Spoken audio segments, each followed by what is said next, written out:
की झाडी बोलीचं संमेलन आता दरवर्षी या विदर्भामध्ये घेतलं जाईल आणि त्याला 25 लाखाचा अनुदान. मराठी भाषेचा पहिला शब्दकोश राज्य भाषाकोश कोणी काढला माहिती आहे? आप देख रहे हैं महाराष्ट्र केसरी न्यूज. मारुती चितमपल्ली हे दिग्गज साहित्यिक त्यांच्या पदस्पर्शानं पावन झालेली ही भूमी आहे. निसर्गानं नटलेला हा परिसर आहे आणि निसर्गानं नटलेल्या या परिसरामध्ये आज पुस्तकांचं गाव हे लोकार्पण करत असताना महाराष्ट्र शासनाचा भाषा मंत्री म्हणून मला मनापासूनचा आनंद होतो. शेवटी आज आमचे विद्यार्थी इथे बसलेले आहेत. माझ्या दृष्टीनं ग्रामस्थ मला महत्वाचे आहेतच, परंतु या कार्यक्रमाला विद्यार्थी उपस्थित आहेत हे माझ्या दृष्टीनं अतिशय जमेची बाब आहे. विद्यार्थ्यांनी भविष्यामध्ये काय केलं पाहिजे, कसं घडलं पाहिजे, त्यांनी पालकांचं नाव कसं उज्ज्वल केलं पाहिजे, त्यांनी नवे बांध गावाचं नाव कसं उज्ज्वल केलं पाहिजे, या तालुक्याचं नाव कसं उज्ज्वल केलं पाहिजे आणि मग जिल्ह्याचं, महाराष्ट्राचं आणि देशाचं नाव कसं उज्ज्वल केलं पाहिजे, ही संस्कृती आपल्याला वाचन संस्कृतीमधूनच मिळणार आहे. आज राज्याचा उद्योग मंत्री म्हणून काम करत असताना, भाषा मंत्री म्हणून काम करत असताना मराठी भाषेवर माझं विलक्षण असं प्रेम आहे.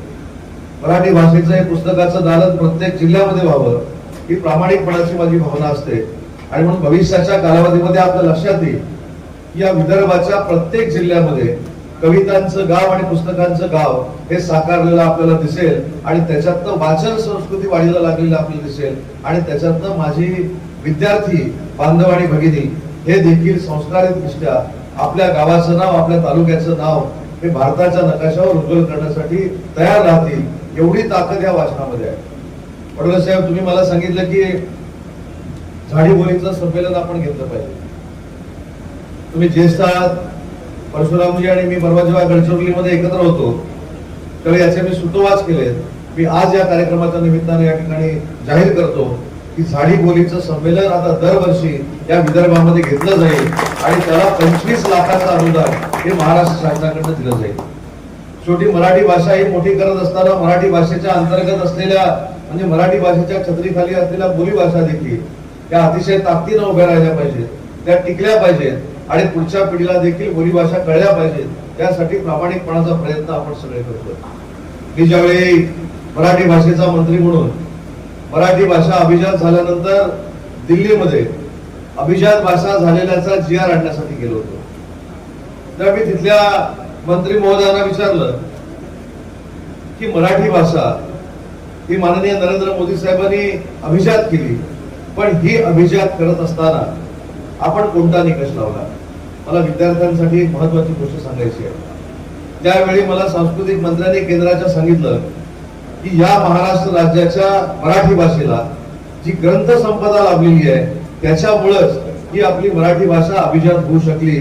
याचा अर्थ मी पुस्तकाला जास्त महत्व देतो, ग्रंथाला जास्त महत्व देतो. त्यांनी सांगितलं की वयाच्या 16व्या वर्षी ज्ञानेश्वरांनी जर ज्ञानेश्वरी लिहिली नसती तर आपली मराठी भाषा कधी अभिजात झाली नसती.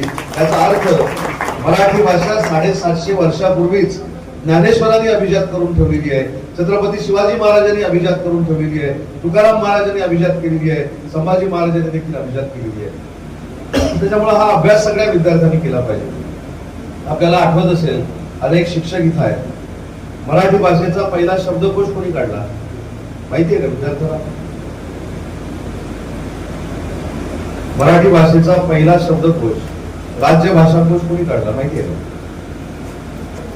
नको परीक्षा कोणाची घेऊ, ठीक आहे. सगळे शिक्षक आणि सगळे विद्यार्थी हुशार असल्यामुळं मी तुझी परीक्षा घेत नाही, पण ज्या छत्रपती शिवाजी महाराजांच्या नावानं आपण महाराष्ट्र राज्य चालवतो, ज्या छत्रपती शिवाजी महाराज हे देशाचा आराध्य दैवत आहे आपण सांगतो, त्या छत्रपती शिवाजी महाराजांनी पहिला राजभाषेचा कोश काढला. ते छत्रपती शिवाजी महाराज खऱ्या अर्थाने या मराठी भाषेचा आयडॉल होते असं म्हणायला हरकत नाही. नियमित समाचार अपडेट के लिए महाराष्ट्र केसरी न्यूज के सभी सोशल मीडिया अकाउंट को फॉलो करें